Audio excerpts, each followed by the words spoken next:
Shelter insurance has covered a lot of miles and a lot of cars and drivers since 1946. We like knowing we have you covered, so you can just sit back and enjoy the ride. Shelter insurance. We're your shield. We're your shelter. Ask Shelter Agent Mark Manning about Shelter's competitive insurance rates. When it comes to quality equipment that will last the test of time, Bush Hog stands out. Their full line of products include rotary cutters, landscaping and tillage equipment, hay tools, boom mowers, construction equipment, zero-turn and finishing mowers. So if you're looking for an investment and not an expense, Bush Hog will deliver dependability and value. Bush Hog has been serving American farmers and ranchers since 1951.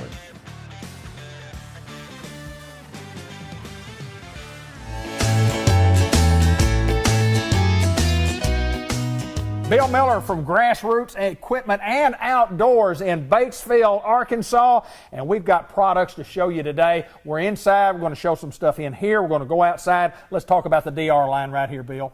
Yeah, we came across DR, as everybody does, on television or internet or whatever, and they called and approached us about setting up a dealership, and I thought, you guys sell this stuff online. It's all on television. The customer calls you. Right. But that's changing. So they want dealers. They want a dealer network, and we have chosen to take that on. Absolutely. So we try to keep the full line. You can see we've got the line trimmers, we've got the heavy brush cutters, we're stocking the tillers. It's time for gardening, so everybody wants to put in a garden, and I have access to tillers. So we've got, you know, pretty good representation of the products that DR offers, and you don't have to wait for them online. You don't have to have them shipped.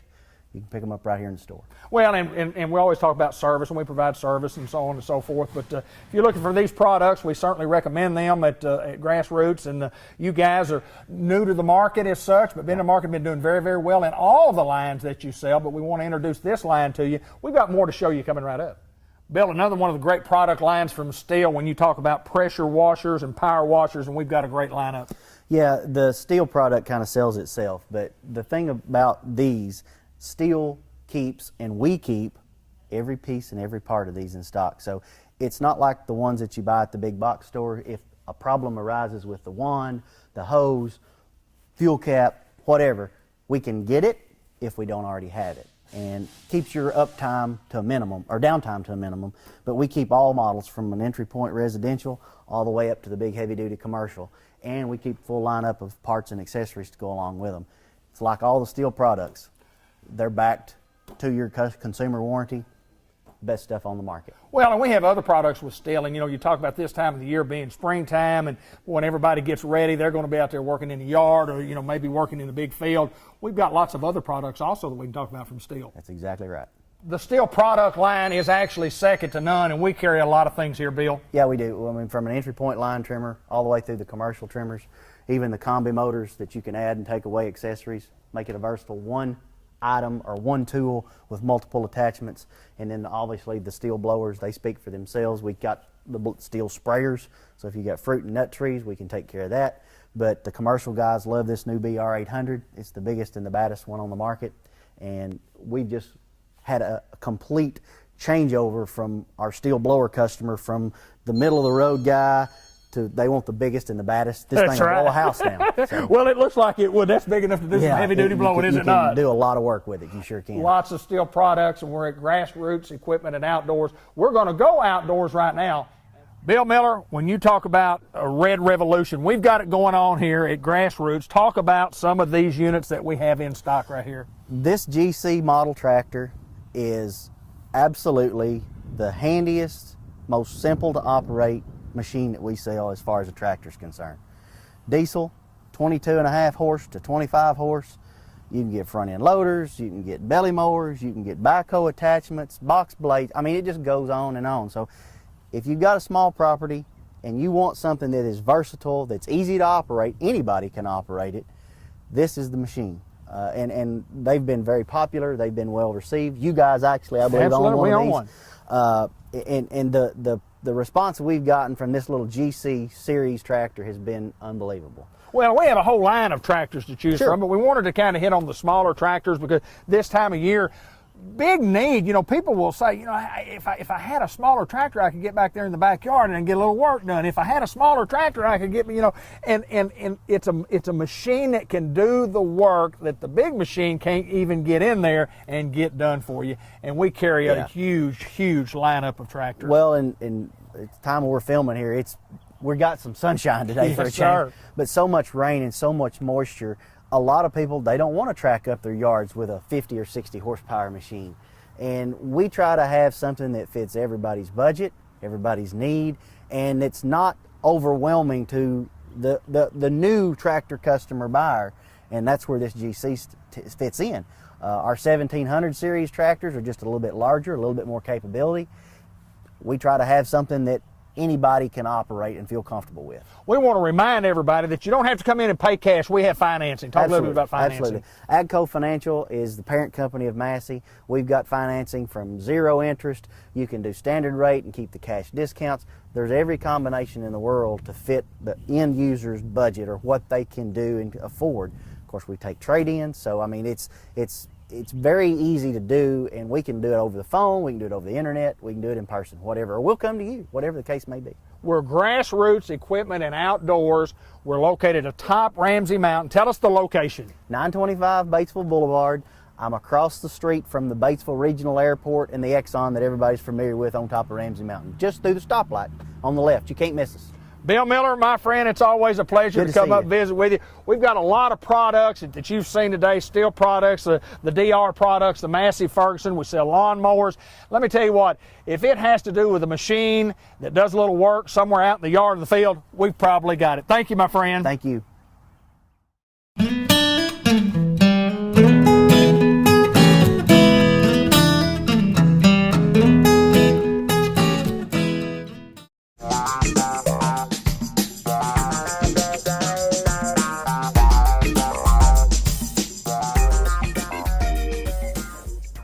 Merchants and Planners Bank in downtown Newport, and we're visiting with Beth Kennard. And first of all, we want to welcome you to the program. Thank you for having me. I'm excited to be here. We have got to find out a little bit about you, a girl who grew up outside of this county, living in Jackson County, been here a while, but tell us a little bit about where you grew up and how you got to Newport, Arkansas. Okay, well, I was born and raised in Heber Springs, and I lived there for most of my life until about 2007. I moved to Northwest Arkansas with my job at the time.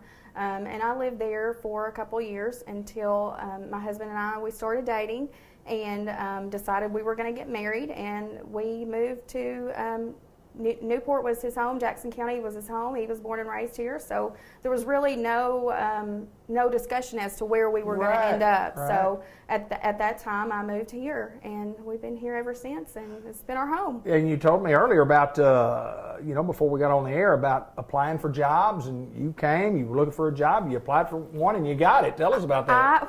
I didn't really know much about Newport at the time, so we still use phone books at the time. Right.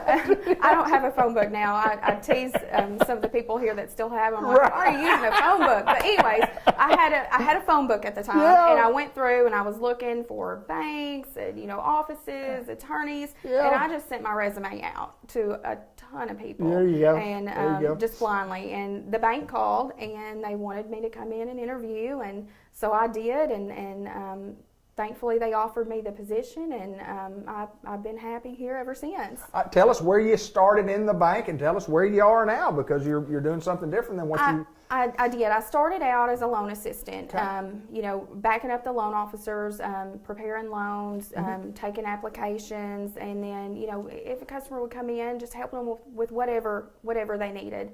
And I've done that for a long time. Sure. And I always wanted to. My idea was to always be a loan officer one day, because I just love being able to help our people out.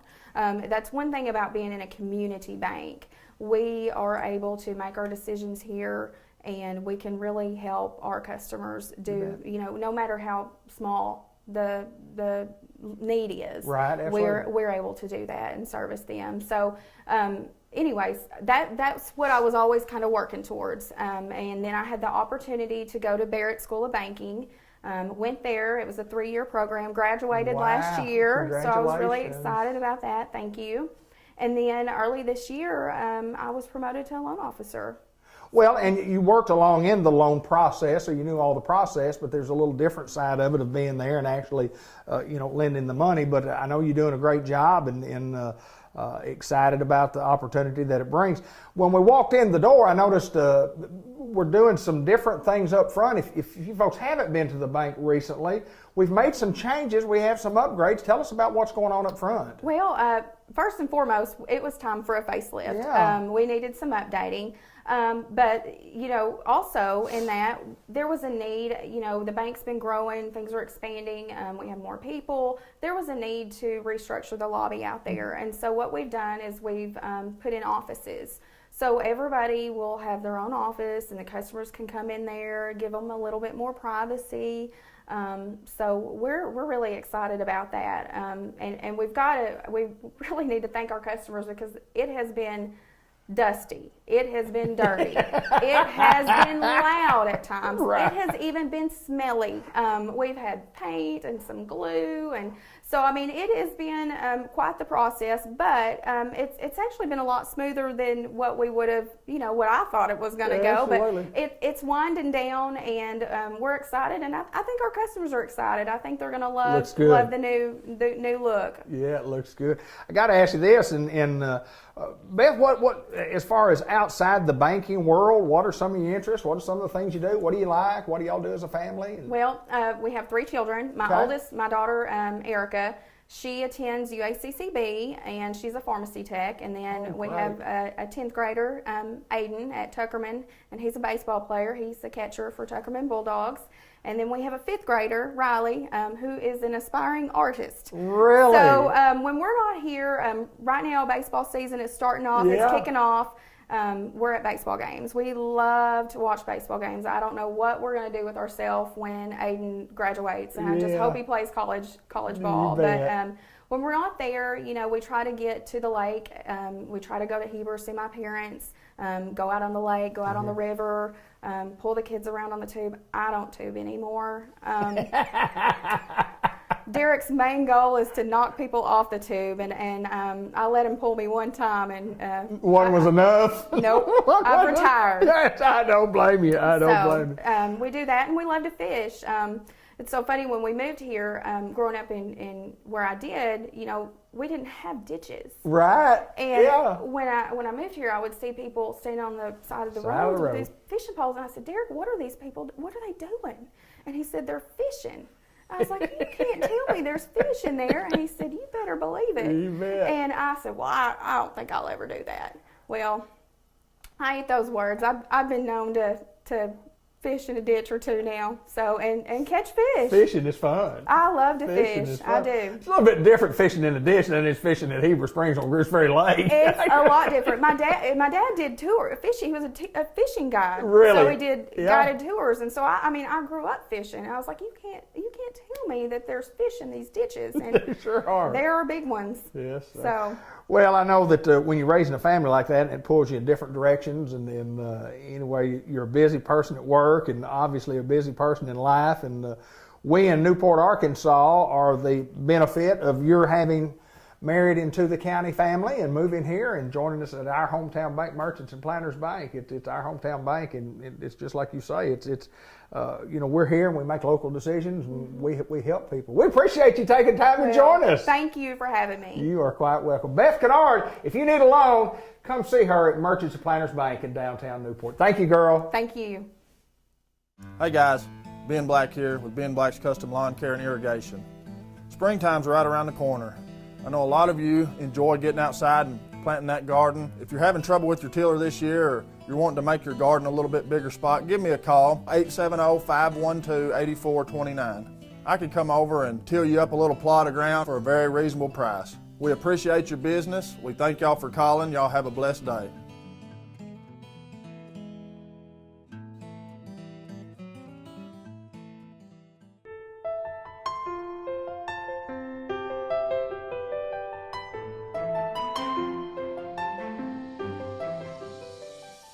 Karen Raibley at Jackson's Funeral Home, the 1900 block of Malcolm Avenue, and we're going to remind a lot of folks about Karen. And first of all, how are you? I'm good. How are you? Good. Beautiful rainy day. It's supposed to be a rainy weekend. Film. And just everything's just lovely out there today. But it's Not cold. No, it's not cold. Yeah. Not cold. And it's going to be like on Saturday. It's supposed to be like 75 with some storms. But I'm ready for some I'm this ready time of for year warm weather. Yes, I'm ready for it. Been cool, been cold, been miserable. cold. Anyway, I got to thinking this morning. Miss Jan said I'll be talking with Karen again. And Karen, you do this show quite often, and then I got to thinking, maybe we need to remind everybody of how you got here, how long you've been here, and we'll talk about, in a little bit some of the things that you do, or should I say all of the things that you do here at Jackson's Funeral Home. But tell us a little bit about how you got to Jackson's Funeral Home. Well, about 16 years ago, a little over 16 years ago, I had decided that I wanted to work locally again, and I had tried to use my degree. I didn't really love my field, and so I was driving through town thinking, what can I do that I can do locally that I might really enjoy doing? And I saw the funeral home, and I don't know why. This is the place that my entire family has used, and I thought, a degree in psychology and counseling might work there. Right. So I came in, brought my resume, dropped it off because Jan was busy. I left, pulled in my driveway, and she called me back. I came to work the next day. When I started, my youngest son was a year old, and he's graduating high school this year. Right. I love the story. Love to ask you about the story because it's funny how fate comes into play, and you don't know. You just like to have something. You pull in there, and 16 years later, I'm still here. You're still not only here, but that leads me into my next part of what I want to talk about today. You do a lot of things for Jackson's Funeral Home. Kind of give us. Do you have a title? What's your title? Family Service Counselor. Okay. Is my actual original title. Okay. I also manage the offices here. Right. And I'm a licensed funeral director. Wow. Yes. So in the day-to-day operations of what Karen Raibley has to do, tell me some of the things that you do. And I do know obviously we know sometimes they say, you need to do the interview today. And so happens. You do the interview today. That happens. But tell me some of the things that you do. I know a bunch of them, but there's lots of things that you do.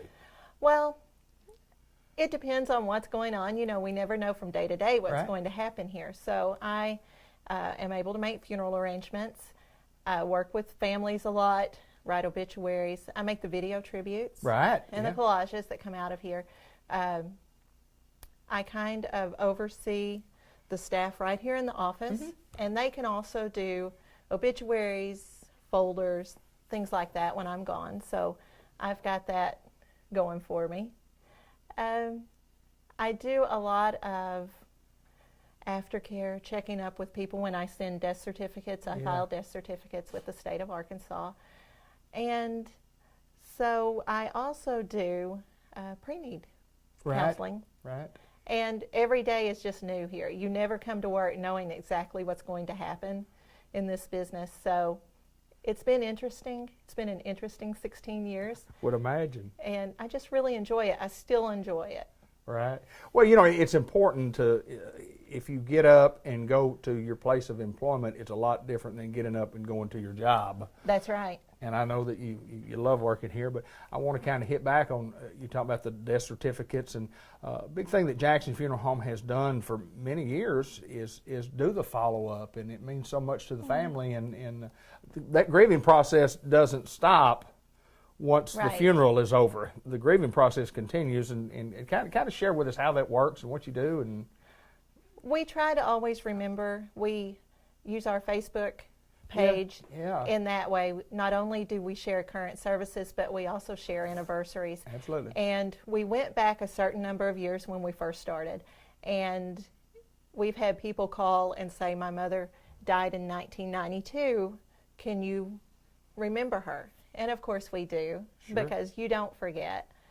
When I send death certificates and follow-up and things like that, I try to send a card or a letter to someone to let them know that we're here and we have some resources available to people as far as aftercare brochures and things like that. So we just really try to remember people.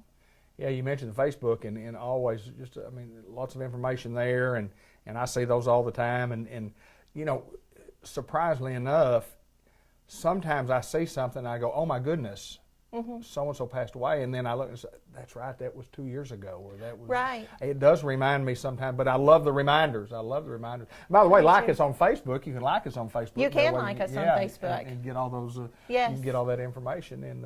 But you guys do a good job of serving families in not only Newport, Jackson County, but throughout Northeast and North Central Arkansas. But I got to always ask you about pre-need, because I think it's so important, and I know you're well versed in that area. Talk a little bit about pre-need and why it's important for us. Pre-need is important for a family because you select your own service, your own merchandise. When I go through a pre-need with a family, if they have time and they're willing, I take all the information I can. I write down what your favorite songs are, just little things that you don't think of in day-to-day life. And so what you're doing is ensuring that your family is going to do exactly what you want. In addition to that, you can also prepay, lock your prices in at today's price, which is an awesome benefit. Absolutely. You can make payments with no interest, so you can't lose there. And when the time comes, your family is not burdened with having to pay for a funeral service that they may or may not have been expecting.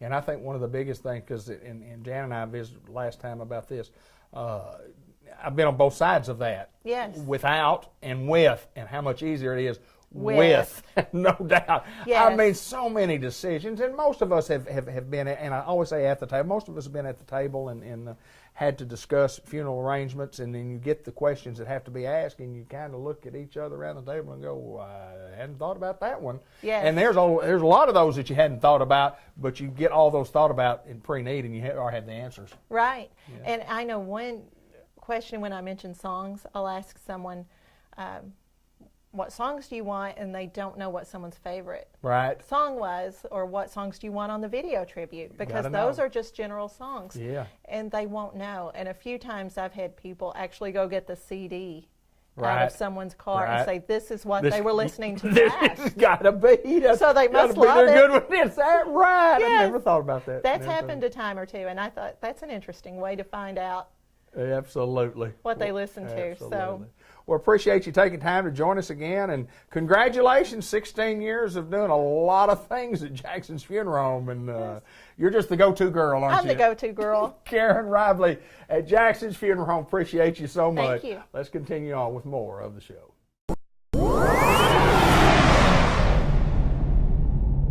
It's always a pleasure to come to WRMC Medical Complex in Newport and visit with some of my friends. And I say my friends, Dr. Jeff Angel. How are you, sir? Great, glad to be here.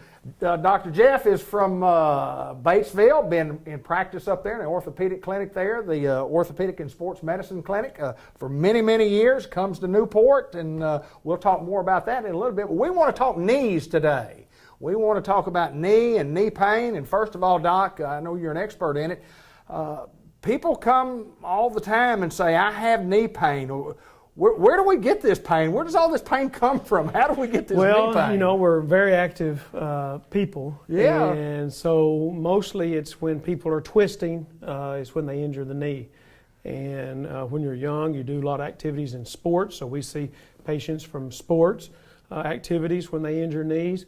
Then we see people in everyday life when they're moving their household goods, moving to a new place, or doing yard work, things like that. They'll twist their knee, and playing golf, there's a lot of twisting motion. And twisting motion is what tears the cartilage up in the knee most of the time. More violent injuries like football injuries, car wrecks, things like that tear the ligaments, which is hold the bones together at the knee. So it's very, very common, very exposed. We're up walking and doing things all the time, people are. So in fact, it's the most common reason for visits to an orthopedic surgeon is for knee problems. And in fact, if you look at family practice in all doctors across all areas, the most common reason to go to the doctor is for musculoskeletal problems, and the most common problem is knee problem. So it is one of the most common things that people are afflicted with in their health.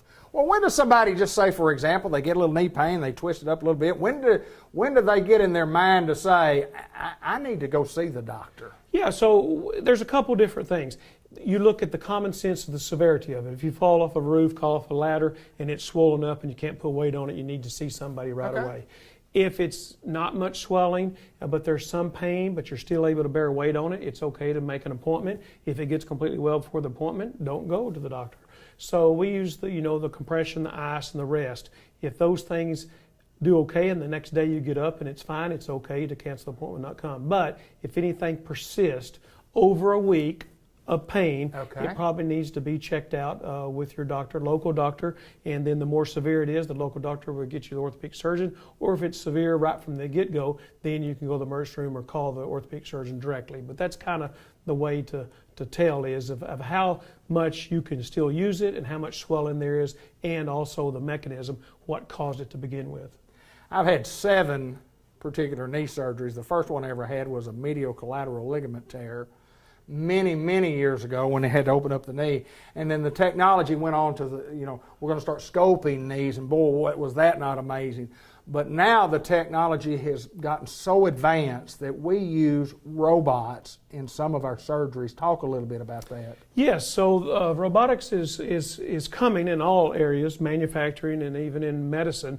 And like at our hospital, we first got the Da Vinci robot, which is for intra-abdominal work. And so the surgeons use it to take out appendix and the kidney, work on the colon if they need to.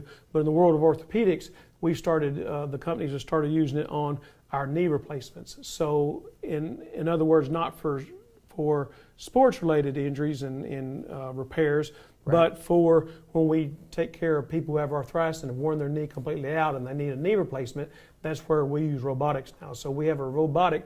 The robot doesn't do the entire surgery, but it assists us and it has us, and it can double check it. We double check it until we know whatever we planned before the surgery in the computer model, that's perfect when we get through, because it will not let us cut and make a mistake in 1 degree or 1 millimeters. It was said before that surgeons without the robotics are about 3 to 4 degrees, 3 to 4 millimeters accurate. But now we're getting it down to the millimeter, sub-millimeter accuracy, where it's more precise, where we're getting things exactly the way we want them when we look at it on the x-ray, look at it on the CT.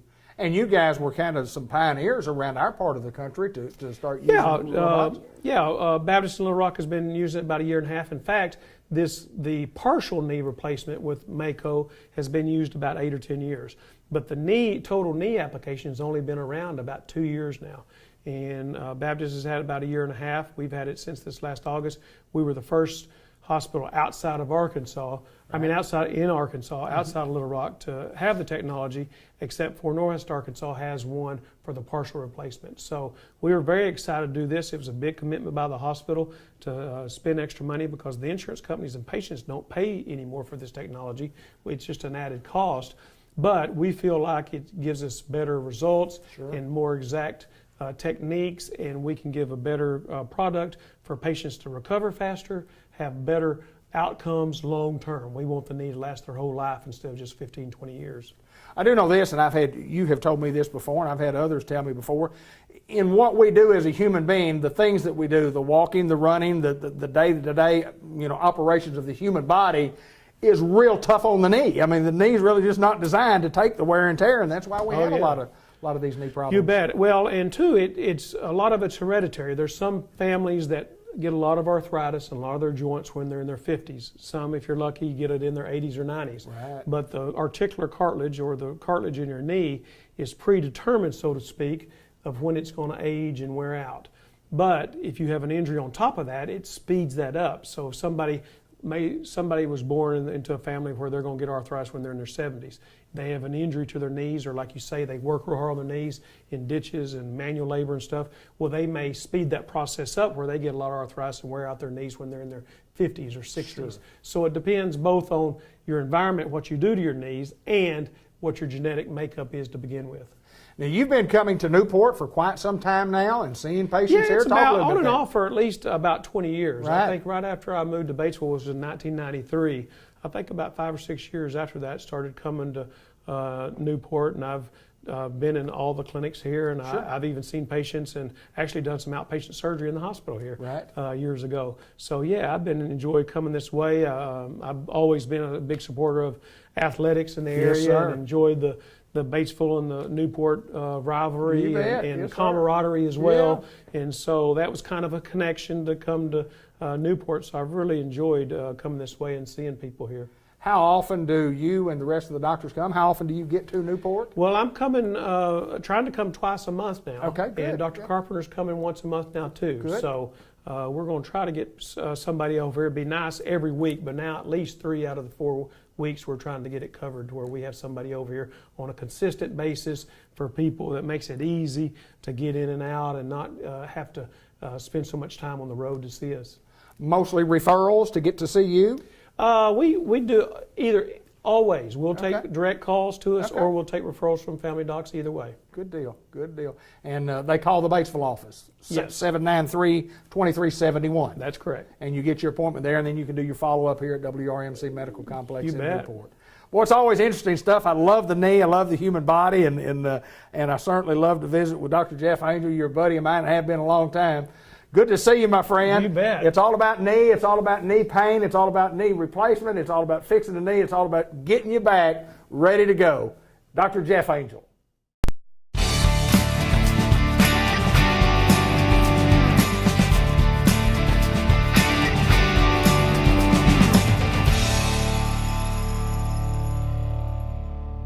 My good friend John Chadwell, NEDC in downtown Newport, with always good news when we come each and every month to film and talk about the economy and the good things that are going on. And I see it happening, and most people see it happening. It's generally happening, but we want to talk about some statistics, some good statistics that says we're doing okay.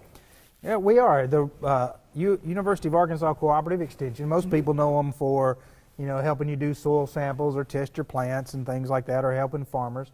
But they also put out what's called the Rural Profile of Arkansas. And so they compare Arkansas communities on a lot of different things. They look at education, they look at health care, they look at your local economy. There's about 10 different areas, and there's probably 200 statistics in there.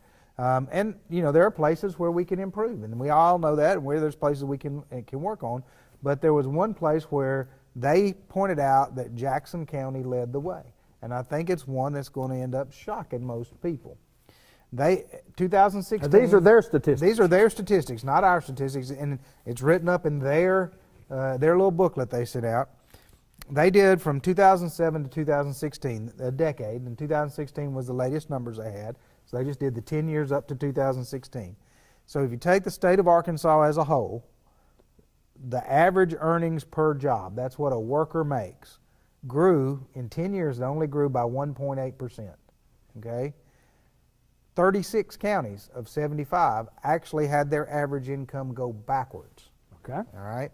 So only 34 or 30, well, whatever, do the math. 39. Right, there you go. 39 went forward. All right. We led the way in income growth. So the state was 1.8. Half the counties went backwards. We were 22.2% to the positive. Wow. Wages grew in that decade in Jackson County by 22.2% when the state grew by 1.8%. Right. And when half the counties went backwards. What that did, the state average is now just a little over $45,000 per job. Okay. Jackson County, for those people who work and have a job, the average is now just over $53,000. Wow. 8,000 higher than the state average. And again, it's in my numbers. This is their numbers. There's a nice little table where you can count it all up and see. But that makes us, for the people who have a job, the 4th highest average wage county in the state of Arkansas. That's amazing. The 4th. We're behind Calhoun County, Benton County, and Pulaski County. Other than that, we're the 4th highest wage county in the state of Arkansas.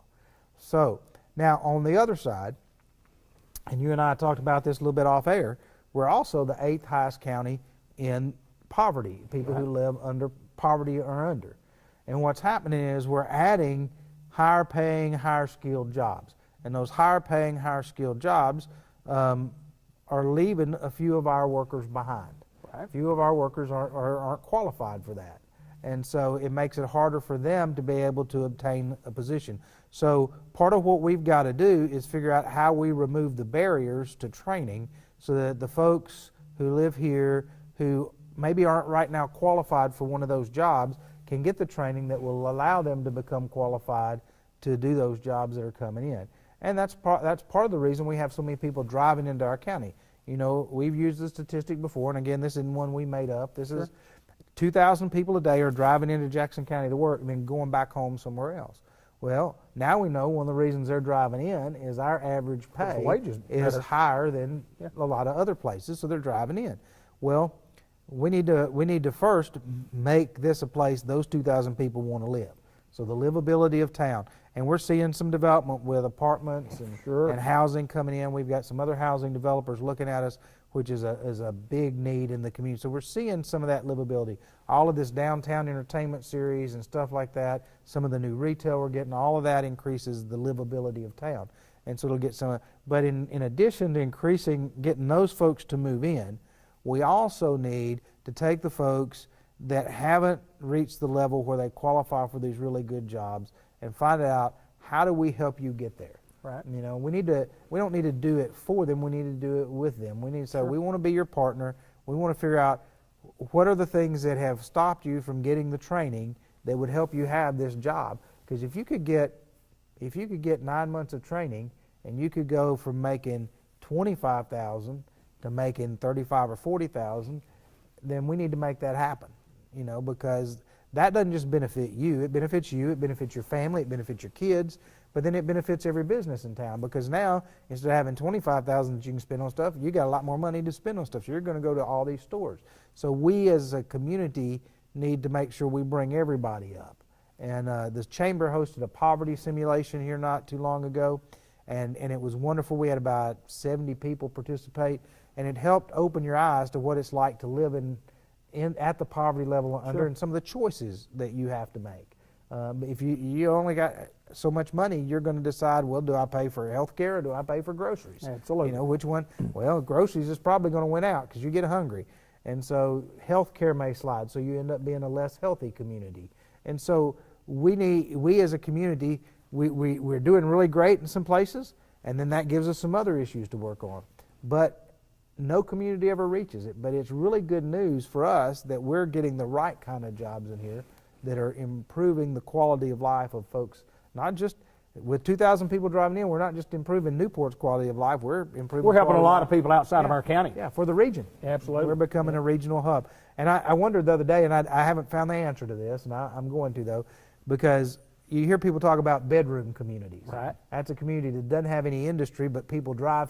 You know, they drive home and live there, but then they go to work somewhere else. Sure. I don't know what the opposite of a bedroom. And we're the opposite of that. Yeah, we're the correct? opposite of that. People are driving here to work and going home. So we need to be a holistic community, and I think the new housing and some of the other positive developments going on in town are going to make that happen, and we're going to see our population begin to increase and grow. It's an ongoing process. It's always been an ongoing process with economic development. And there are growing pains from time to time. And one of the things that we've addressed on this program was housing. You know, the last couple of years, you know, we've visited with real estate agents and so on and so forth. We said, you know, housing has been a negative for us, and now it's turned into a positive because there's people investing money in apartment complexes, in duplexes, and there's money to be made. But you got to have people willing to invest money in our community, and they're doing that right now. They are. We're on the right track. Well, we did a housing survey for some of these developers that are looking, and we had 200 people respond. We just put it out on the internet. I was one of those 200. And one of the questions was, in the next 3 to 5 years, what's the likelihood you'll look for new housing in the Newport area?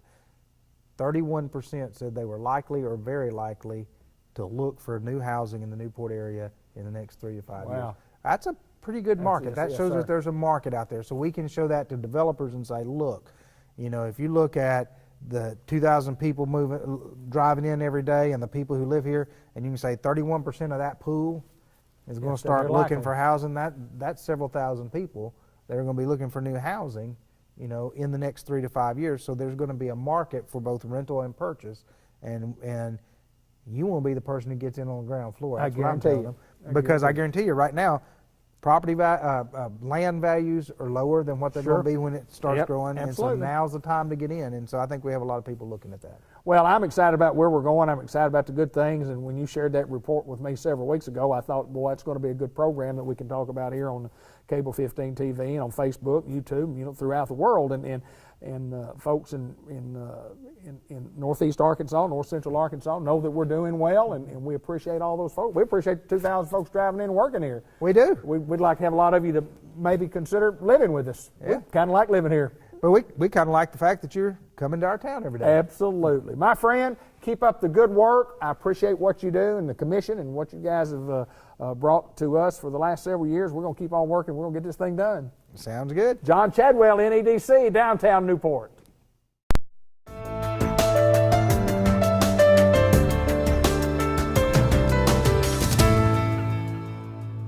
What a pleasure to get to visit with my good friend, Dr. Gavin McDowell, each and every month here on Cable 15 TV, on our website, across the internet, at Facebook, and just around the world. And we do a great show. We want to brag on ourselves. We do a great show. Congratulations to you.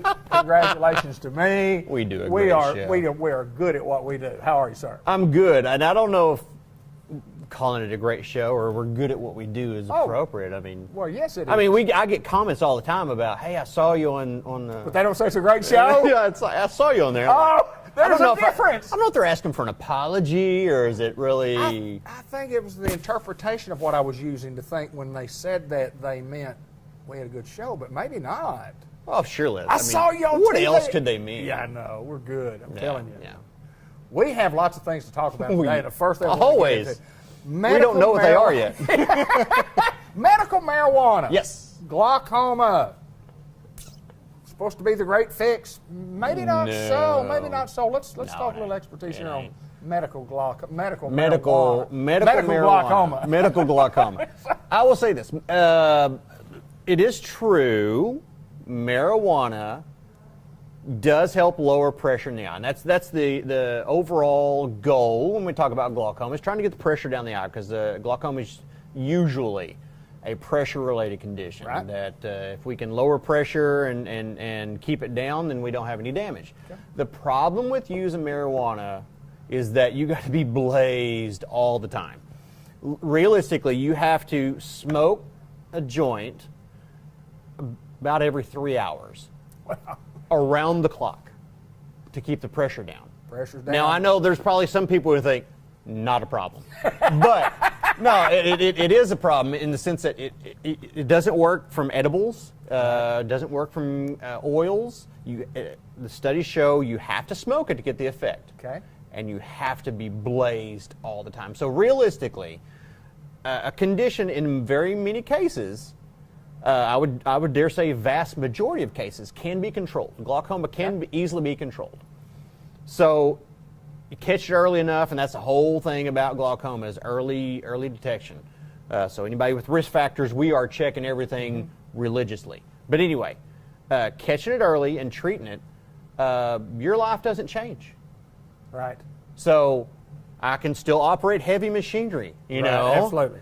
on most standard and general treatments for glaucoma. But if you're blazed all the time, and I keep trouble. using that word, I promise you I'm not a stoner, but if you are stoned out of your mind all the time, how are you going to function? You can't. You can't. I mean, going to the grocery store is going to be, you know, you're going to see people standing in line crying because they just bought a bag of Tostitos and they meant to buy Doritos, and that's the side effects of using marijuana way too much. But anyway, there's no way you can function in life using marijuana as the primary treatment for glaucoma. It just does not work out. Changing gears a little bit, talk about eyesight in general, or maybe specifically.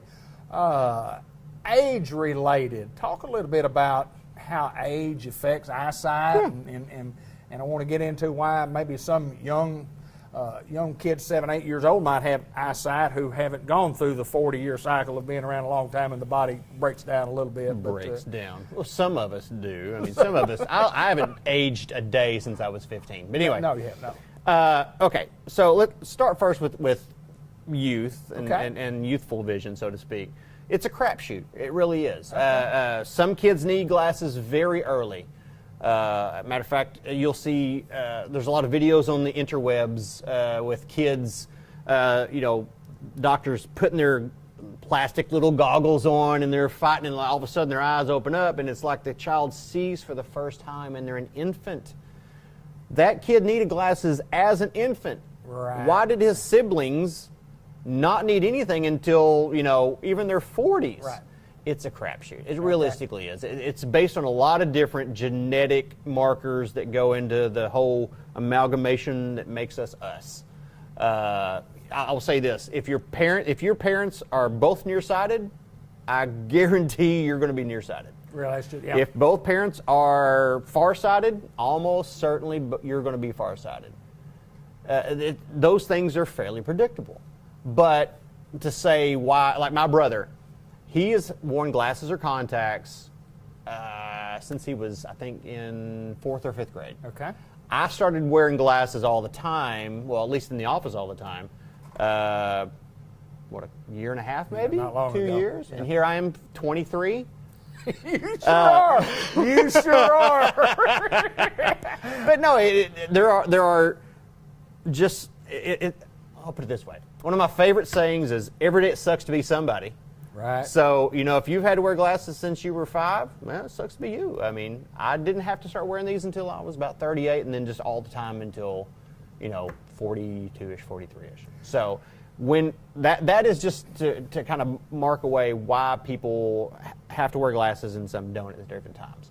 Now, I will say one thing that is very predictable is how our vision changes as we age. Yeah, I was going to ask that. So, like myself, I have not had to have glasses for anything. Actually, I see at a distance just as well without these as I do with them on. Where my problem is up close. Now, that's a natural physiologic change inside the eye, because right behind the colored part of the eye, the pupil, we've got this little lens. It's kind of, I like to describe it as being shaped like a disc plow, and it's attached by all these muscles and tendons that are called zonules all around that lens, and the muscles inside the eye, depending upon what it's kind of like a pair of binoculars. If you try to focus in, is it way off or slightly in or whatever. We have this same built-in mechanism in each eye, and these muscles contract and relax and make that lens flatter or fatter.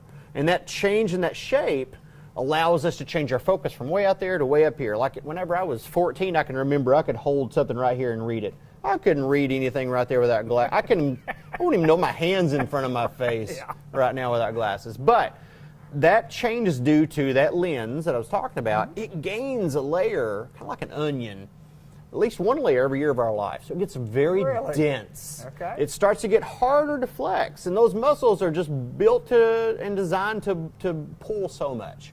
So over time, that lens is so much less flexible.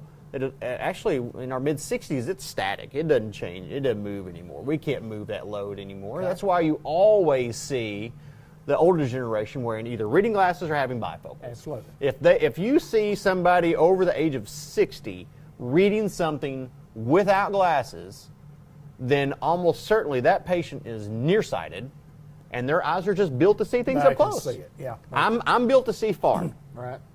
There are people built to see close, Right. and that's just that's how that goes. Anxiety, because I have found since I have lost sight in one eye, and I'm a lot more anxious than I've ever been before. Does losing your eyesight cause the anxiety, or was it the anxiety that causes the eyesight to be gone, or is there a correlation at all there? I would say the best answer to that is it depends. In your case, it's almost certainly the anxiety was caused by the loss of vision. I mean, if you go through life riding on a bicycle, and that bicycle is fantastic, and all of a sudden you are forced to pop a wheelie and ride that way the rest of your life, you're going to be a little bit anxious, a little bit more careful at everything. I would hate, I'll put it this way, I would like to think that if you were to get out and do any yard work now, if you didn't have a pair of safety glasses on, I would love Miss Black to come over and slap you straight across the face. because you're asking for a flat when you're doing the cycles. Right, I got you. But I mean, typically anxiety is not going to lead to vision problems, eye issues. There's probably some thought to think that anxiety could cause high blood pressure, or pressure to, your tension and high blood pressure can affect some of the vascularization of the back of the eye, and therefore the health of the eye itself, and even the pressure in the eye itself.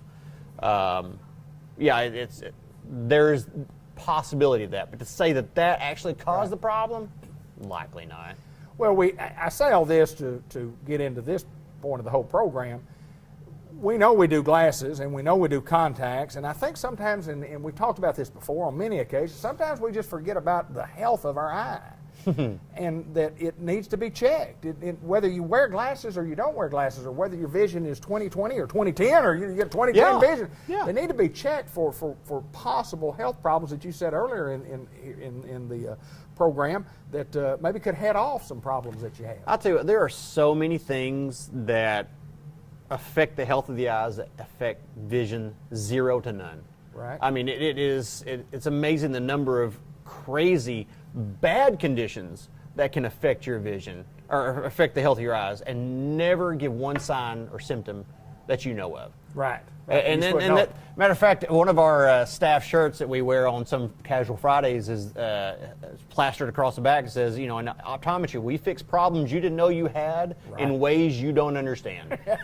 So, I mean, realistically, I tell patients all the time, and I get this on a daily basis. I have patients who come through and say, yeah, it's been, 5 years since my last eye exam.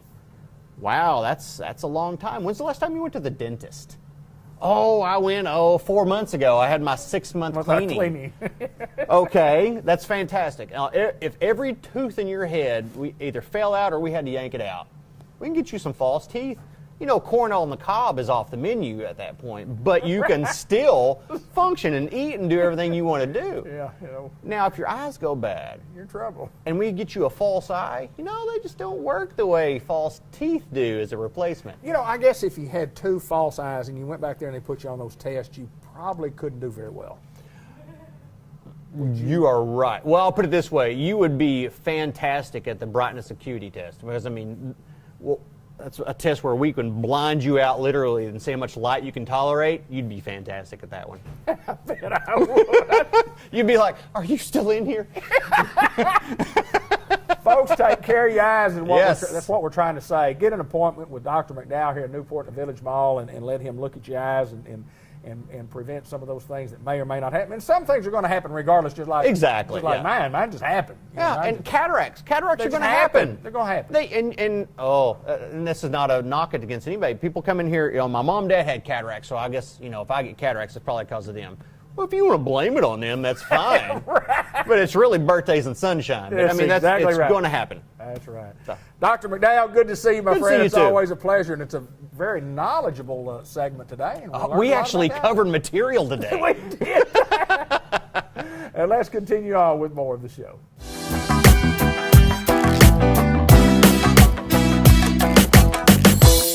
Hello, everyone, and welcome to another edition of the Farmers Supply Association Agriculture Report. Well, March is here, and that wet weather pattern that we've been talking about, I guess, since like September, so 6 or 7 months now.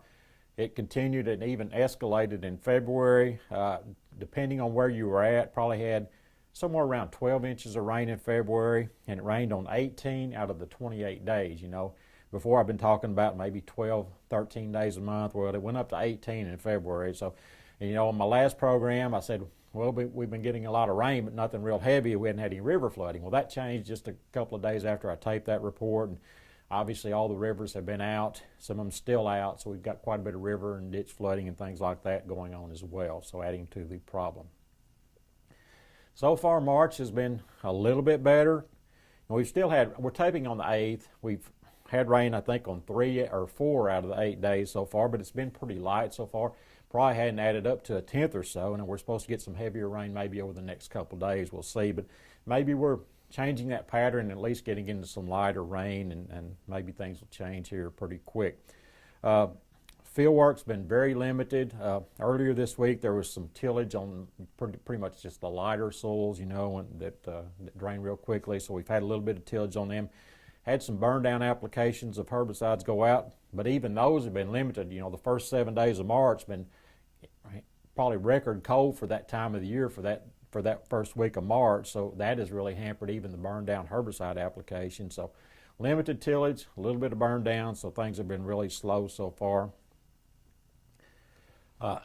Today I want to start talking about some issues with rice.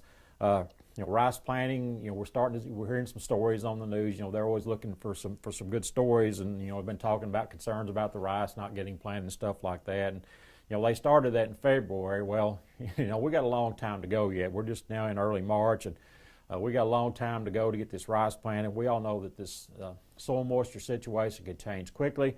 And we've got the fields rutted up, some heavy soils rutted up. They're going to take a while to dry up in the places where the water's backed out and things like that. But we all know when that pattern changes, it gets hot, and we can start getting some windy days and hot days. Well, it can dry out pretty quickly. So, no reason whatsoever to panic at this point, in my opinion. As I get into rice planting, one of the big key points that I always want to talk about more than anything is rice weed control. This month, that's what I want to focus on. I want to talk mainly about overlapping residual herbicides. And, most people are doing that these days. There's still a few guys out there that really haven't adapted this practice yet. And I just think it's so critical to do this if you want a successful weed control program. I think pretty much everybody knows what overlapping residuals mean, but just want to briefly define that. That just means that, just as soon as you plant before that first rainfall, you want to get a residual herbicide out there. Before it runs out, you want to get another residual herbicide out there and get it activated. And sometimes you might even go to a third one. Pretty much everybody that overlaps residuals is going to do at least two. And again, depending on how long that pre-flood season goes, there may be a third application as well. So it's just keeping a residual herbicide out there, keeping it active. Why do we do this? Well, there's several reasons, several benefits to overlapping residuals. One, it's just easier to control a weed if it never emerges. We've got so many issues with post-emergence weed control these days. It seems like they just increase all the time. First and foremost, resistance issues with our post-emergence herbicides. There's been, at least a couple of fields I know in Poinsett County where samples have been set off over the past few years, and the only thing left that provides any control are the residual herbicides Bolero and Prowl. Pretty much every other herbicide, or every other herbicide family at least, has resistance to it. So that some of those guys are left pretty much with just Bolero and Prowl as their options right now. So we've got so many resistance issues, we just need to keep them from ever coming up. Application issues, whether we're trying to get timely applications of our herbicides, and nearby crops that we want to avoid drift on, those kind of things, makes it hard to apply those post herbicides. And generally it's going to be quite a bit more economical. Obviously, if you don't get your residual herbicides activated and they don't work at all, then it's not going to be as economical. But if you get them activated and working, it's going to be a more economical weed control program. I want to talking about mainly like 4 herbicides in these residual herbicide category. First 2 are pre-emerge herbicides, which means you can apply them immediately after planting. Just as soon as you get the drill out of the field or get the field covered, if you're broadcasting the seed, then you can apply these herbicides. Those are Command and Facet. There's a little bit of Command resistance out there. It's not widespread yet. We don't want to just rely strictly on Command, I think, with our residuals, because there is a little resistance showing up out there. So we want to avoid that. Command is a broad spectrum residual herbicide, controls most types of grasses or has activity on most types of grasses. The other one is Facet.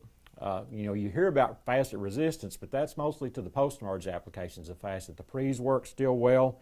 The only real drawback, or 1 or 2 drawbacks, it's a 0 on Sprangle-top. So if you got Sprangle-top, don't rely on Facet. It does have good black seed weed control, like coffee bean indigo and morning glory, so that's a real plus with it. So Facet's a good option in those pre categories. A lot of people are going to think about New Path. I'm not going to mention much about New Path. Of course, that's for clearfield rice. Some people use it as a pre, and some people will just wait and make sequential post applications, but it does have pre-emerge activity. The other category is the delayed pre-herbicides. Those are Prowl and Bolero. That means with delayed pre, it means you need to let the rice seed imbibe its water for germination, so it doesn't absorb this herbicide. It's already absorbed its water for germination, and it shouldn't absorb the herbicide, and you shouldn't have any kind of injury from these. These are Prowl and Bolero, and I see some people get by with pre-application to Prowl. I don't recommend it. I've seen people get by, and I've seen people have weak stands because of putting Prowl out too early. So really want to avoid that, in my opinion. Prowl has good activity on most grass species, and also going to give you some pigweed control as well. Again, the other one, Bolero. Bolero has pretty broad spectrum grass control. It's pretty weak on broadleaf signal grass, so that's one thing I don't like about it, is that the weakness on broadleaf signal grass. Has good aquatic control and good annual sedge control. So those are your residual herbicides. There are also some premixes out there. Rice 1, that's Command and Prowl. Obey, that's Facet and Command. Those are some good premixes if you want to use those. As far as some programs, I like going either Command right after planting or Command plus Facet. And then I like my overlap to be something like maybe a Prowl Bolero, or maybe like a Facet Bolero or a Facet Prowl. And some people may spike some more, put another little shot of Command out there. So those are some of the programs you can use. That's for the annual grasses. Don't overlook your sedges and broadleaves. Got two options there. Sharpen is a very good material that we always think of it as a post, but it's a very good pre-material as well. And we think about it more for posts for pigweeds and things like that, but we need to be thinking about it as a pre, and really need to get that rate up there preferably about 3 ounces or so. You can mix that with your Command. It's going to give you some good annual sedge activity, and most of our annual sedge is getting resistant to certain herbicides now, the ALS herbicides, so I'd really like getting that annual sedge in a pre-emerge fashion if we can. Sharpen also has some good pigweed activity if they're not PPO resistant, also some other broadleaves. So, be thinking about Sharpen not just as a post-emerge, but be thinking about it as a pre-emerge material. Again, we need to get that rate up there, 2 to 3, preferably 3 ounces, and you can mix that with Command again. Another one that we often overlook is League. League has good activity on yellow nut sedge, also indigo and coffee bean. League is an ALS herbicide, so a lot of our annual sedge, or some of our annual sedge, is going to be resistant to League. We can get some suppression of ALS resistant annual sedge with League, but again, you may have some weakness there, some sporadic control on some of the annual sedge, but again, good activity on indigo coffee bean and activity on yellow nut sedge as well. So be thinking about League. If you put that, you can mix that with some Bolero, and you're really going to pick up that annual sedge as well. So, don't forget about Sharpen and League and broadleaf and sedge control in these early applications. So hopefully by the time I do my April report, things are going to be happening in the field. I'm ready to get in the field, and hopefully we can tape our next program in the field and move on from there. So until next time, this has been Randy Klepetchka with your Farmer Supply Association Agriculture Report for the month of March.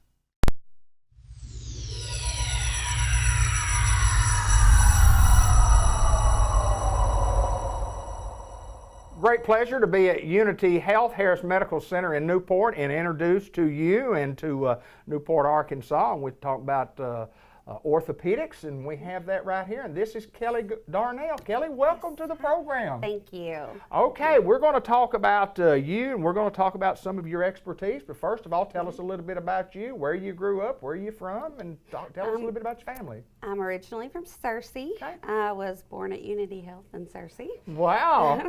I'm 41. I'm married. I have 2 daughters, ages 14 and 10, going on 30. That's right. That's exactly right. I've been with Unity Health for approximately 16 years. I graduated from Searcy High School, went to Harding University, and got my bachelor's of science in nursing. I worked at Unity for several years in the emergency department. I was charge nurse in the emergency room. Wow. And then I left that role and went to nursing administrative supervisor over the hospital while I was in school for my family nurse practitioner. Okay. And once I completed my program, I went to work in orthopedics with Dr. Tom Day at Searcy Medical Center. Okay. Now, APRN, tell us what that stands for and tell us a little bit about what APRN is. It stands for Advanced Practice Registered Nurse. Okay. We have training above and beyond, RN. We go on and get our master's degree. They even have doctorate level now, but I have my master's, and mine is in family practice. Okay. So that allows me to see children, from small child up Sure. until 100 years old. So Right, I can absolutely. see any type of patient. I'm trained in family medicine. However, orthopedics is something that I was drawn to. Okay. I really like that type of work, and so I started working for Dr. Day, and I have just fallen in love with orthopedics. Well, Kelly, looking back, before you got into it, you had to have one of those times where you go, I think this is what I want to do when you were younger. And when did you decide? How did you decide? And what made you want to get into healthcare? Well, honestly, my mother's best friend, her name was Nancy Moy. Okay. She started as an LPN, and we were around her from the time I was really little. She put herself through RN school, and then she went on and got her CRNA, which is a nurse anesthetist that helps put people to sleep, works with anesthesiologists. So she always inspired me to go into nursing. I also feel that I just like helping others and being there for them when they're in crisis mode or anything like that. So that's how the love of healthcare grew in my heart, was through my mom's best friend. Well, you mentioned that you had a lot of ER training, and of course it's a little different when you're just talking about seeing patients from an orthopedic standpoint. Why orthopedics? Why you say your kind of heart was in it? Why orthopedics? Well, at the time, I thought, I originally thought I want to do emergency care or after hours type care for urgent care, because that was my training and my background was trauma. But what goes along with that is orthopedics. That was some of my favorite patients to take care of as a nurse in the ER, working with broken bones. One thing I like about orthopedics is that you have a problem, we find a solution, and we hopefully make the patient's life better. There you go. By finding an answer for their problem. Lots of different, quote, problems that you have in orthopedics, and what are some of the things that you handle and some of the things that you make us better at? Okay. Well, we do evaluation of the musculoskeletal system and joints in children and adults. Okay. Anything ranging from sports-related injuries, arthritis care, fracture care, joint dislocations, carpal tunnel syndrome, rotator cuff injuries, knee injuries, tennis elbow, bursitis, plantar fasciitis, those types of things. We also provide x-ray and x-ray interpretation, scheduling of further testing such as MRI or CT scans. We also do joint injections in knees and shoulders and even smaller joints that we do. Bracing, casting, and evaluation for any surgical needs such as knee replacement, hip replacement, shoulder replacement, rotator cuff repair, any fracture repair that may need to be done, carpal tunnel release, basilar thumb arthritis surgery, and knee and shoulder scopes. So we offer a variety of services. Yeah, no doubt about that, and those services can be found right here at Unity Health Harris Medical Center. So you're here one day a week, is that correct? For now, I am here on Wednesdays. Okay. Every Wednesday, I'll be sharing a clinic with Dr. Pate. Okay, yeah. So that's where I'll be located, and I'm seeing patients. I've started today seeing patients, and I'll be here every Wednesday. Are patients referred to you, or can we? They can be referred. It depends on their insurance, Okay. if they need an actual referral or not, but people can call up if their insurance does not require it and schedule an appointment. Okay, and you can do that by calling the number that's at the bottom of your screen right there. And we certainly welcome you to Newport, Arkansas. Thank we you. welcome you to Unity Health at Harris Medical Center. Now, Unity Health, you've been there a long time, and congratulations on being here. We're proud to have some expertise in orthopedics at Unity Health, and thank you so much for coming. Thank you. Kelly Darnell, I almost said that wrong twice. Kelly.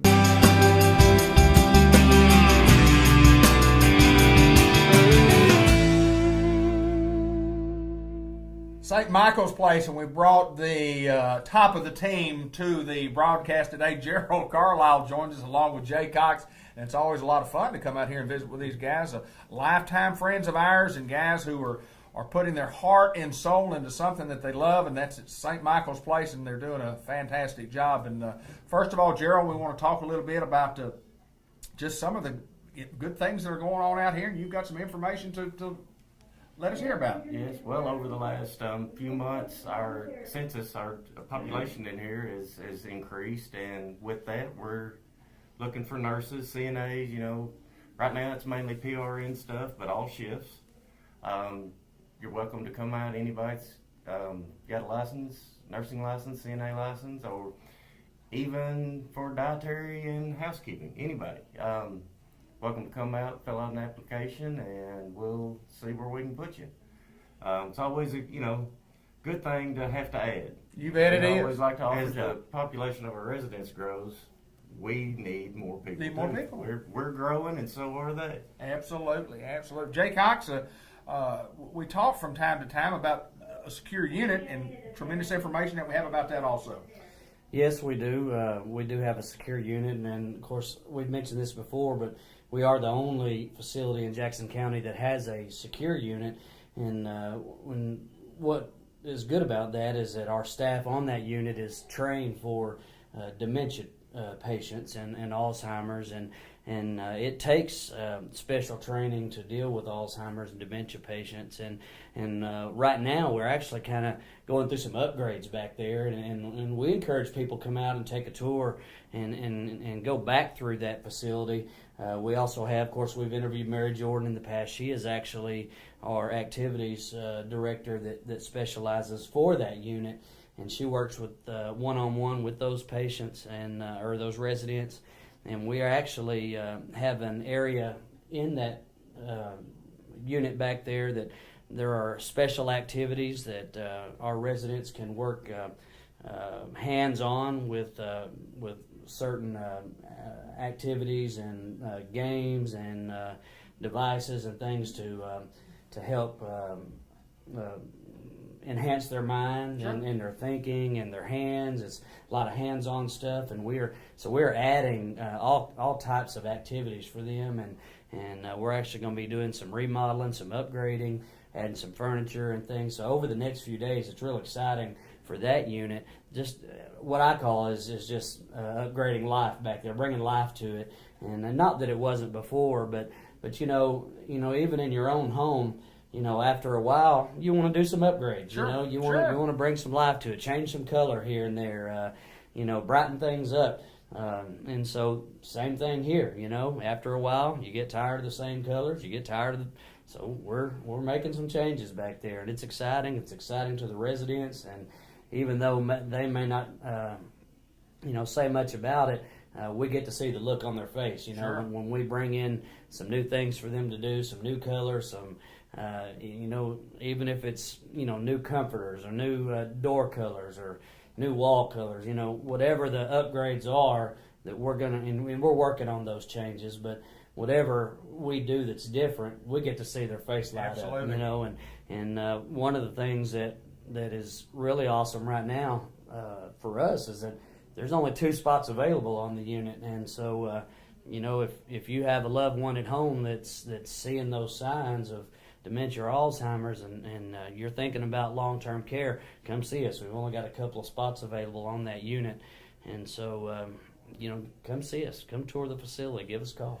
Here's one thing that I notice, and I'm in here every month, Mm-hmm. and when I come in, I not only notice the changes, but I notice the attitude of the staff and the cheerfulness of the staff, and that also transcends over to the residents.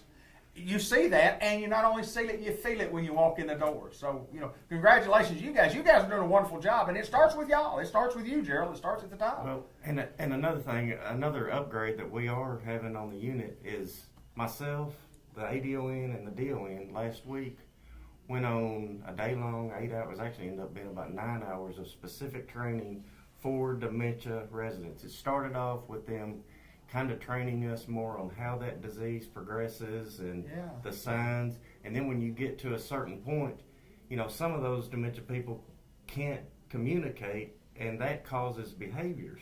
Right. And they're not really, I don't know the word to say, it's not really a behavior they're acting out trying to be mean or something. They're just frustrated because in their mind, they're asking you for a specific thing, but what's coming out of their mouth is not what they're asking for. Right. So they were training us, and it's very interesting on how to actually communicate with someone from their signs and body language that cannot communicate. So myself, our DON, our ADON, we all went through that, and we are also going to be sending our activities and our social, and then from that, our DON and ADON are also on-site facility training all of our CNAs and all of our nurses. That is going to be a 100% training building-wide. Well, I think dementia has kind of come to the forefront in the last 20 years or so, and each and every year that goes by, we learn more about it and have studies. And that way, great point. I never thought about that, to have training to communicate with the body language. People say, well, they're just acting crazy. No, they're not acting crazy. They are doing what they think they've always done. Right. You know, like a man, he was a postman. He gets up every morning at 4:30 and goes to deliver the mail. Well, we've got a problem with him. He's getting up every morning at 4:30. He's trying to get outside. No, he's not. He's reverted back to when he worked. He's doing his normal daily routine that he did for 30 years. Absolutely. But you've got to do more research into people's backgrounds and be able to understand these things. Wow. There's no doubt that what a unit, and kind of tell me the history of the unit, Jay. How long we had the unit? Well, the unit's been here back before I started, so I may not be able to give you the exact history. But we've had the unit a long time. But since Gerald's come on board, we've just had some new emphasis and insight on it, and just trying to put some new energy into it, and really trying to let people know that we've got it, and the extra training is really what's going to set it apart. And because we're not just sticking those residents back there just to just forget about them. We're wanting to give them the best quality of life that's possible. We're turning it into something to where they can enjoy themselves back there. And it's not so much of a clinical or a lockup or something like that. It is a dementia unit, and we're trying to do the specialized things that we need to care for those residents. Yes. Well, no doubt, good work going on at St. Michael's. We continue to grow. We continue to be a part of a great team. Not only the St. Michael's team, but the community. Right. The community has they've gathered around and said, let's have a good St. Michael's, a better St. Michael's than what we've had, because we've had a good one and we continue to improve. So.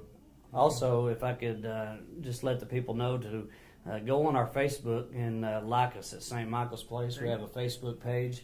And also, there is a link we have a new website. We'd like you to go check us out at www.stmichaelsplace.info.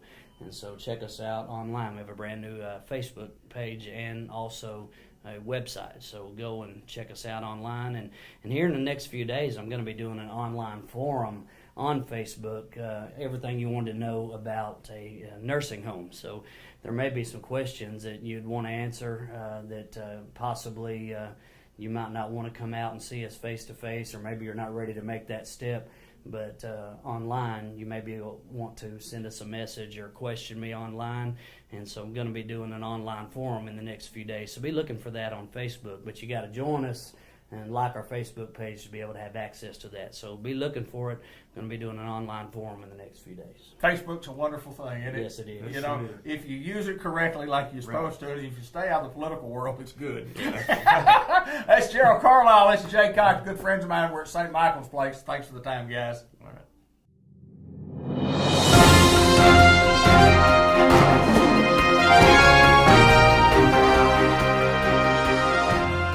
White River Area Agency on Aging in Batesville and throughout northeast and north central Arkansas. We're joined by Shanna McGuffey, who has been on our program before, and welcome back to the program. Thank you so much. Now, you are the area expert, I should say, on in-home services. And we want to talk a little bit about in-home services. We've got a lot of information to give today. We're going to get right to it. First of all, tell us about your job and what you do and how you distribute the knowledge that you have to make this thing work, because I know you have a very important job. Yes, absolutely. Tell us a little bit about what you do. Well, my title is actually Chief Operating Officer. Okay.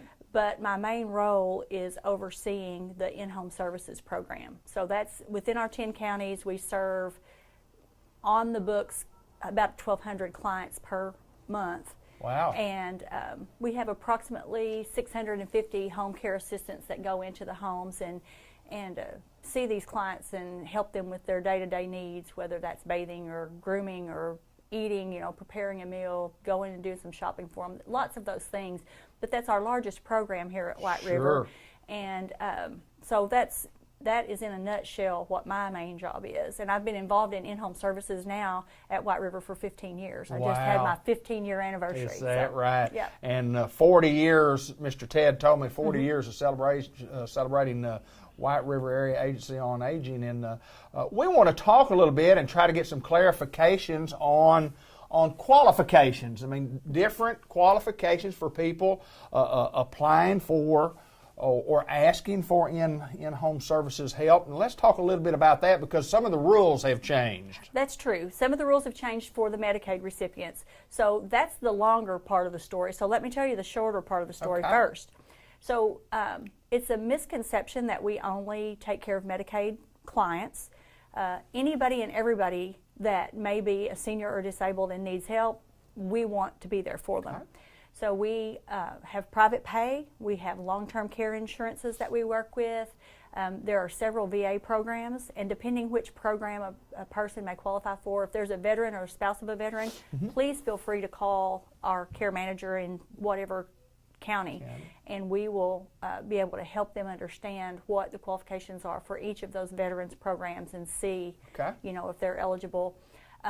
In addition, then, there are many Medicaid programs that can serve. There's so many Medicaid categories. That was one of the things that I learned. I thought, okay, that Medicaid, and this is what Medicaid is, but there's so many different categories. And so SSI, Arkansas Seniors, and then waiver programs such as AR Choices. Used to, we could get information from a doctor and go directly into a home and start services the next day if they were on those programs.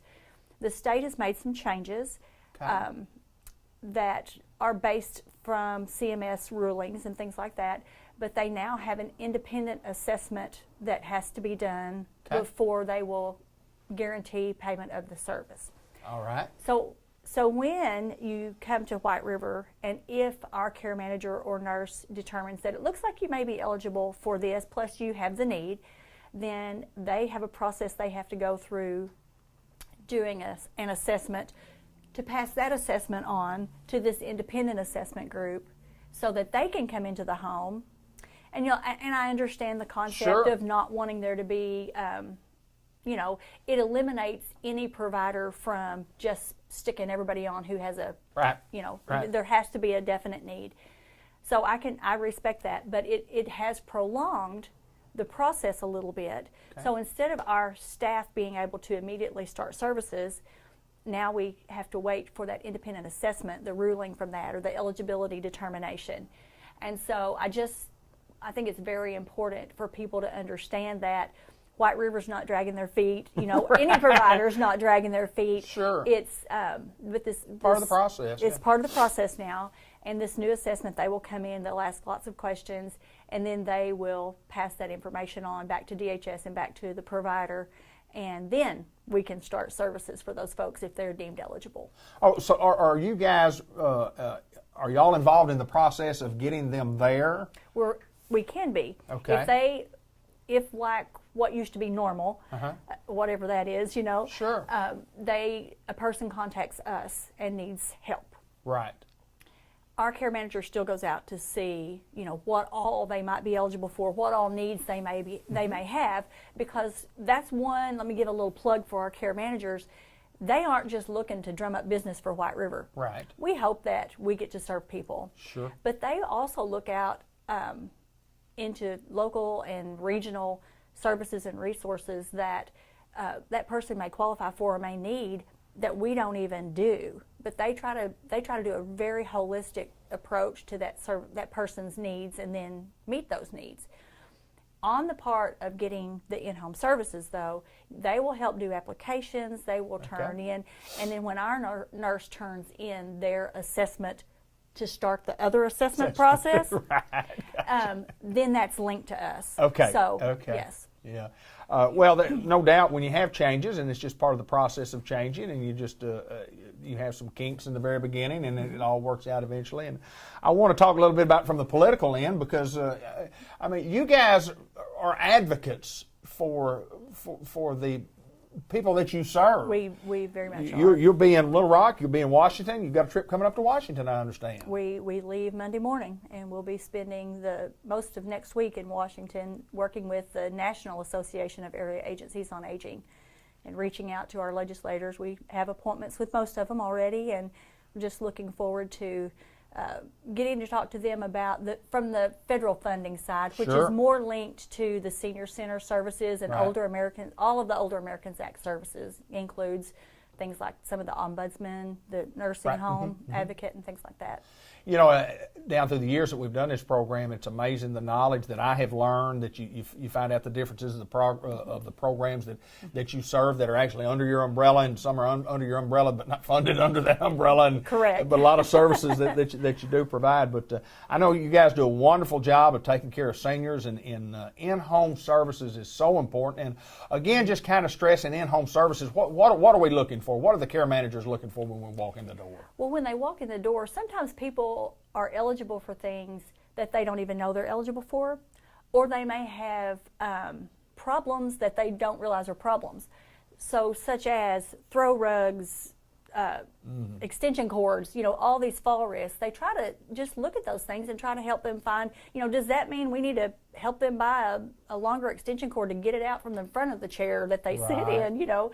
But our number one thing is their activities of daily living, the things that are medical based, you know, your eating, your toileting, your bathing, you know, your personal hygiene, all of those things. That's one of the number one priorities that they are looking for. You know, are you able to take care of those needs on your own? And maybe you can do some of them, but not all of them.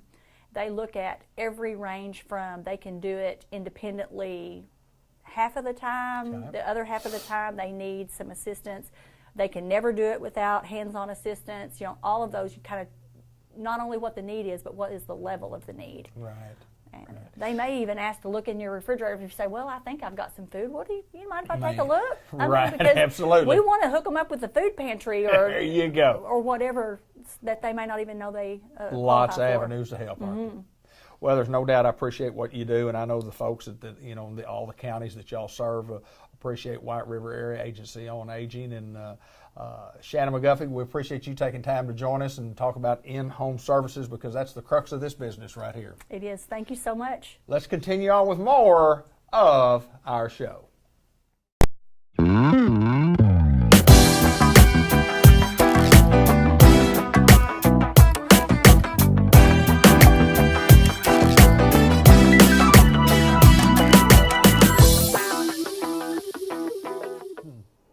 It's the Sports Report with Bud Black. I'm David Black, and we want to talk sports today. I want to remind everybody that the program is brought to you by the Bank of England Mortgage Company. If you're looking for a mortgage for a home, you bought a home but you need a mortgage, Kenny Thaxton and his crew at the Bank of England do a marvelous job of taking care of those folks, helping them along the way through the process, showing people how easy it is to borrow money on a home, but you got to have professionals to help you do that, and that's what Sally Long and Kenny Thaxton do. They're located in the Newport Village Mall. The Bank of England Mortgage Company, if you need a home loan, these are the folks.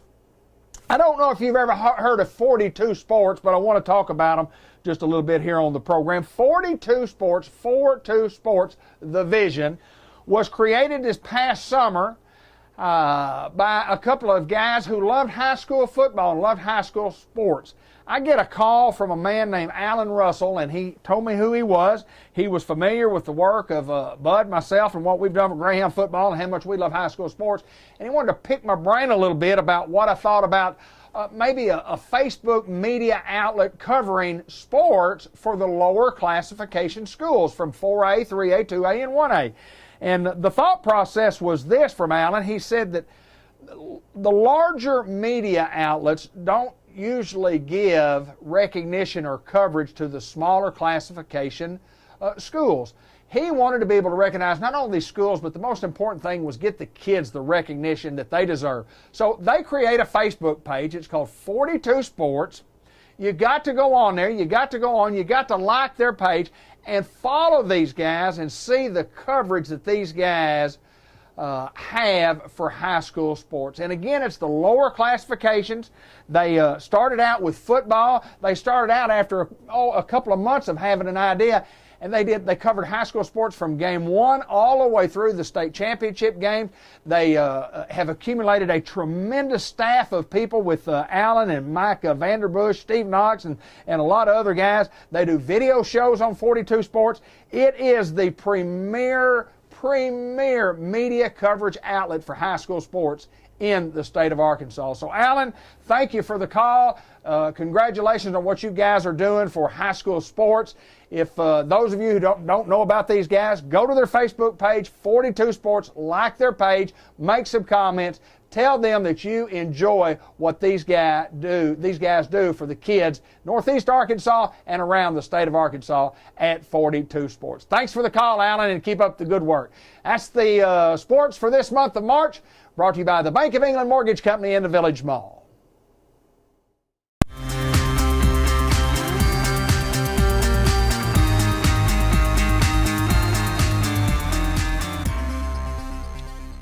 Farmer's Tire Mart in Newport, Malcolm Avenue, where the rubber meets the road. If you need tires for your car, if you need mud tires for your truck, if you need street tires for your truck, if you need tractor tires, if you need lawnmower tires, if you need your ATV tired up, if you need tires for your lawnmower, whatever the case may be, I bet you Tommy Bain can get the tire for you. He may not have them in stock, but he can get them there in a day or two. So do a little business with Farmer's Tire Mart right here in Newport. They've been at Malcolm Avenue for many, many years. Tires for cars, trucks, boat trailers, any type of trailer, you name it, they can do it. And so proud to know that these guys also do some maintenance work on automobiles to keep your automobile running when it's real cold in the wintertime and we're fixing to go through a cold spell. Probably as you watch this program, and we still got a lot of winter left through the rest of February, and you'll have some winter in March also. But oil changes, let them check your tire pressure, make sure that your fluid levels are all good. They do front-end work, they do brake works. They have a mobile service available also at Farmer's Tire Mart. Tommy and Linda Bain been doing business here for many, many years, and they thank you for your business and hope you continue to do business with them in 2019. Farmer's Tire Mart, where the rubber meets the road. They're located in Malcolm Avenue in Newport.